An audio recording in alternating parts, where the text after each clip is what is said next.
If you're looking to play the biggest, baddest, most villainous faction in all of Warhammer the Old World, welcome, mortal. The path to glory is paved with many gifts, and the Warriors of Chaos are a gift of an army to anyone starting out in the Old World. You'll get tough, elite units, backed by chaos monsters and throwaway mortal chaff. And your leaders? Absolute bruisers.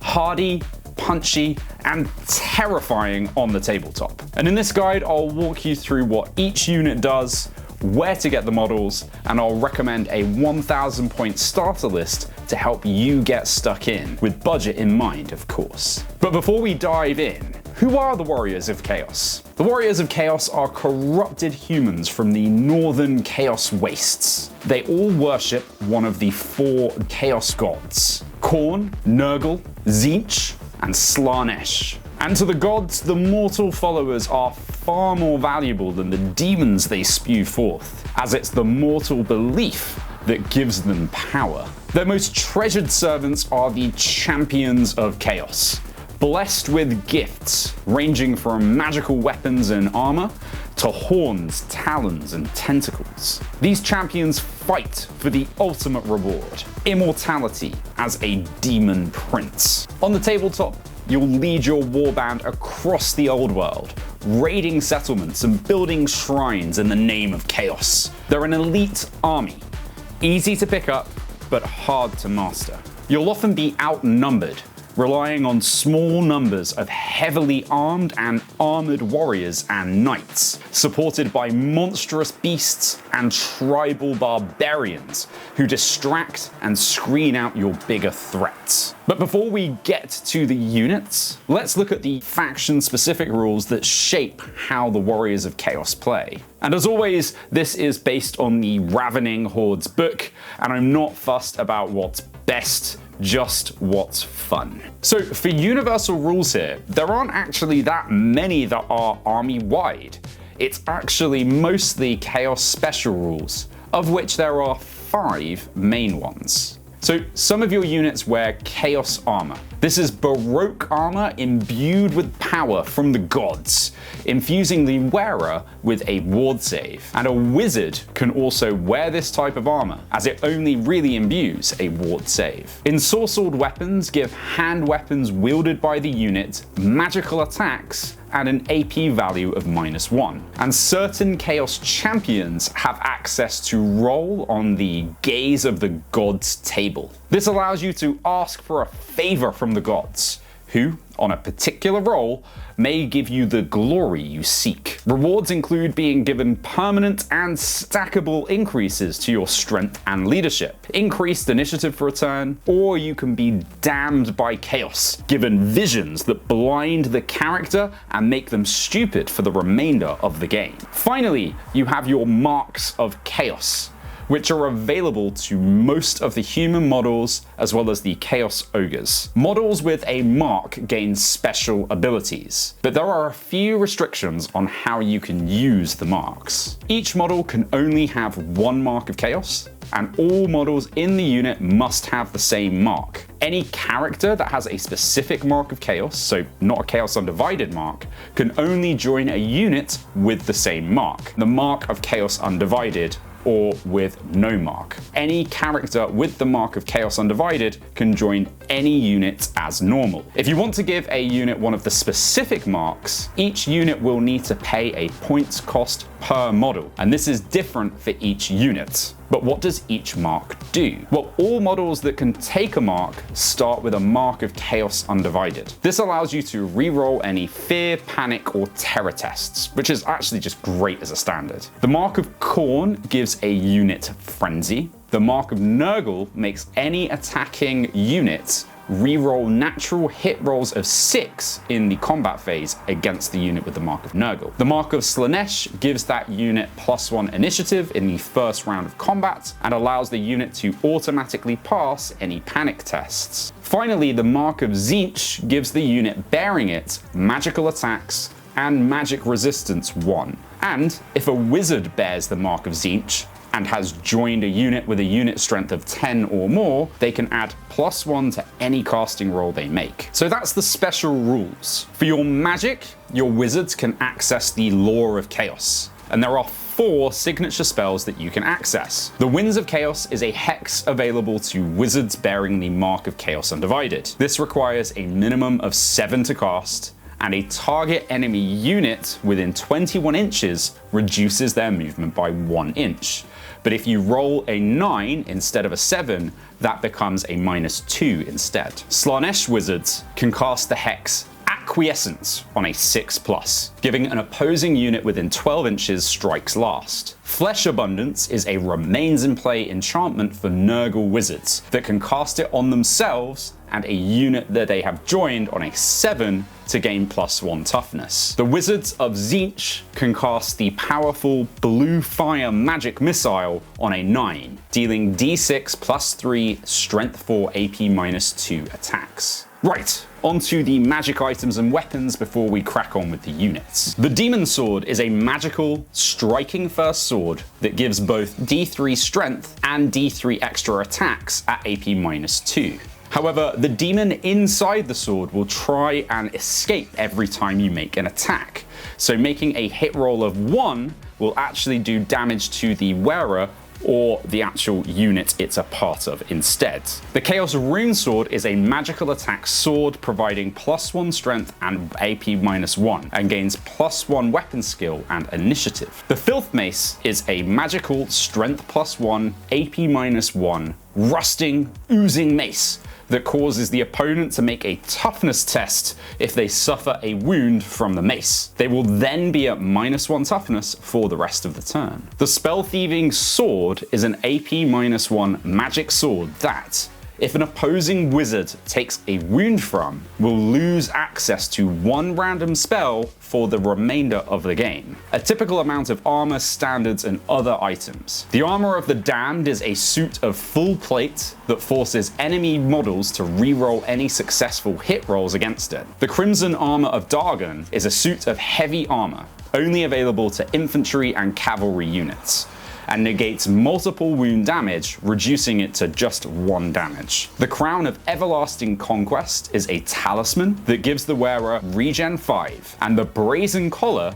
gives the wearer magic resist 2. The Banner of the Gods stops any negative modifiers to the leadership of the unit carrying it, and the Doom Totem gives a -1 leadership debuff to any enemy unit who can draw a line of sight to it. The Blasted Standard allows the unit to re-roll armor save rolls of 1 in the shooting phase, and the Banner of Rage gives the unit Frenzy, and they can't lose Frenzy like normal. The Pendant of Damnation is an enchanted item for infantry and cavalry that gives the model +1 attack for every wound they lose. The Helm of Many Eyes gives the wearer strikes first, but also stupidity as it struggles to focus on the target. Favor of the Gods is an extremely common single-use item that allows its bearer to reroll its D6 when rolling on the Gaze of the Gods table, worth carrying a few for your lord. Wizards can carry the Skull of Catan,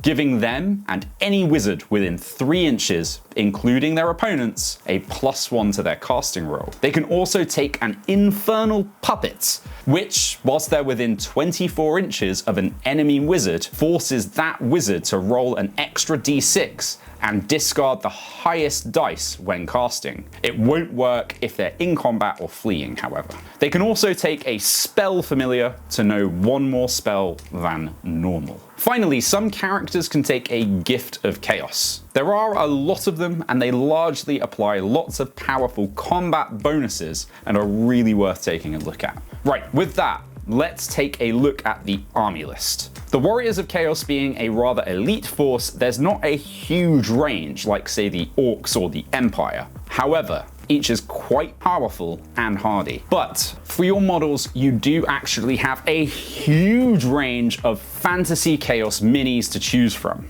Not only have you got the old world models, but also all of the newer stuff in the Age of Sigmar Chaos range, with each god having a range of appropriate minis that you can use to represent some of the available units. I'll point these out as we go along. So for your characters, you can take either one Chaos Lord or one Demon Prince per army. This is normally the head honcho of the force. Let's take a look at the Demon Prince first, who is an absolute beast. They're monstrous infantry and have all of the special rules that you would expect. They have a Chaos Armor Ward save of 4+ and regen 5.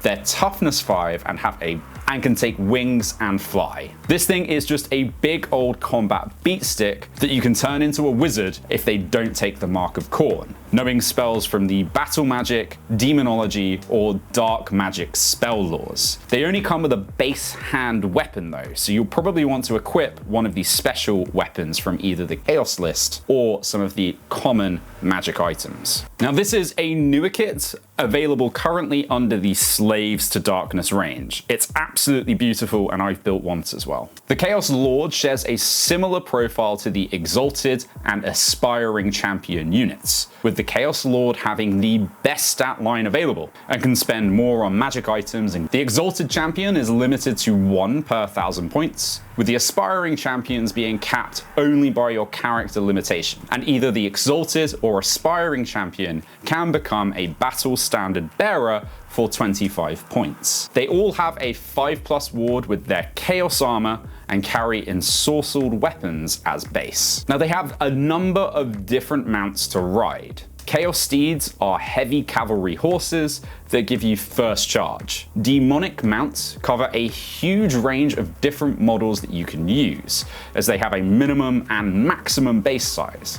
Now they have Armorbane and cause stomp attacks, but can only be ridden by the Chaos Lords and Exalted Champions. Any of them can ride Chaos Chariots, which have toughness 5 and are heavy chariots, with a 3+ armor save that cause d6+1 impact hits and are really very scary. These are normally a special unit, but I think building up an army of them could actually be really cool. There is an alternate chariot that you can take in the form of the Gore Beast chariot. Now this thing has a similar profile for the chariot, but the Gore Beast itself is a completely different matter. It's a ferocious beast that does d6+2 impact hits with Armorbane 1 and has the Killing Blow ability, killing an infantry model on a wound of a 6. So this is a really nasty unit, and it gets 2 thumbs up from Plucky. Finally, your Chaos Lords can ride one of the 2 big scary monsters. The Manticore, a huge terror-causing monster with the head of a lion, wings of a bat, and serpentine tail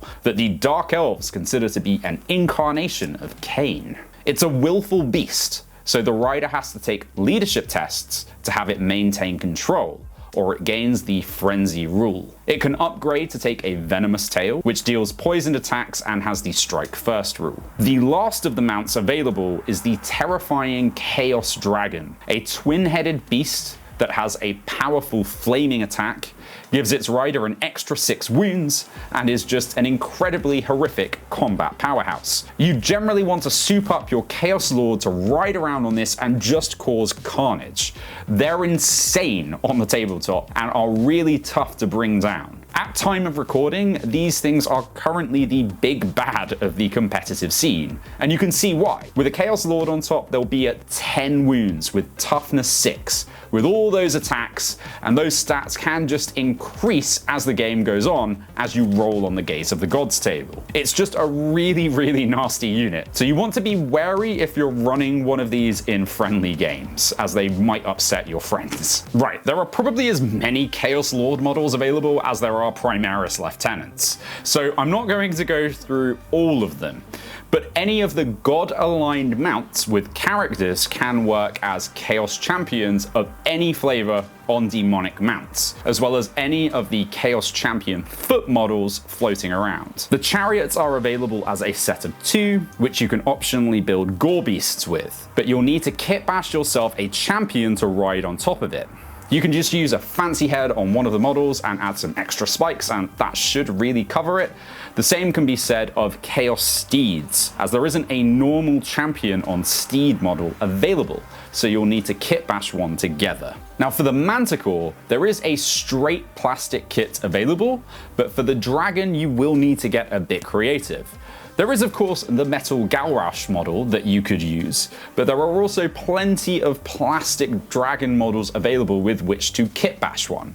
So it's really up to you. Just remember you'll need to give it an extra head if you're kit bashing. Your Sorcerers of Chaos come in the normal 2 types, with your Sorcerer Lord being the higher powered one, and is limited to 1 per 1,000 points. Funnily enough though, they can roll on the Gaze of the Gods table, so you may be even able to tool them out to be a decent combat unit, as they do have 3 attacks base at strength 4, which isn't terrible. They can take the Battle Magic, Demonology, or Dark Magic spell laws, as well as take from the Law of Chaos. They can't take a Mark of Khorne obviously, as Khorne don't like them wizard types, but you can take any of the other 3 Marks of Chaos. They can ride the same mounts as the Chaos Champions, except they can't ride the Gore Beast Chariot. And the Chaos line is swimming in Sorcerer models, so take your pick. The Disciples of Tzeentch have a number of very cosmic horror inspired models that you can also go with, particularly if you're going with the Mark of Tzeentch. And that's actually just it for your characters. For your core, you have 3 infantry options and 3 cavalry options. Your Chaos Warriors are exactly what you expect them to be. Heavy infantry units in heavy armor that can take shields for an extra point each to give them 4+ armor saves. They can optionally take extra hand weapons, great weapons, or their iconic halberds, and can take any of the icons of chaos. These are available as a big box of 32 classic warriors, where you'll have to purchase extra metal great weapons and halberds. However, you could look at taking the box of 10 Slaves to Darkness Chaos Warriors, as that kit does include plastic halberds. They don't all rank up together all that well as a unit. Our Lord and Savior, Duncan Rhodes, has a great Instagram post about how he managed to rank them up. I'll link it in the description. The Marauders of Chaos are your classic Conan the Barbarian cross Men of Dunland tribe types that are as flexible as you need them to be. They can take an assortment of hand weapons and can take either the open order or skirmisher formation type. If they retain close order and take shields, they can however take advantage of the shield wall rule, so they can give ground once per game instead of falling back in good order. Now these are an absolutely classic kit of bulging muscle models available in a box of 32. You can however look at the newer Dark Oath Raider models as well. Finally, for your infantry, you have the Forsaken. No, not the Banshee Queen ones. These are more like possessed Chaos Warriors, although they haven't been possessed as they have been abandoned by the Chaos Pantheon. Instead of upgrading to take a Chaos Mark, they instead take a Forsaken by the relevant god.